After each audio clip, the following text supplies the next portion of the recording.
ലഹരിക്കെതിരെ യുവതലമുറയെ ബോധവാന്മാരാക്കുക എന്ന ലക്ഷ്യത്തോടെ മണ്ണുത്തി കൈലാസനാഥ വിദ്യാനികേതൻ സ്കൂളിലെ വിദ്യാർത്ഥികൾ തൃശൂർ നഗരത്തിലെ വിവിധയിടങ്ങളിൽ ഫ്ളാഷ് മോബ് അവതരിപ്പിച്ചു.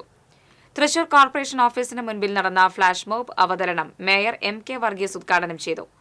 കൌൺസിലർമാരായ Limna Manoj, Radhika M, V Poornima Suresh, advocate Willy G Jojo, Anoop Davis Kada തുടങ്ങിയവർ പങ്കെടുത്തു.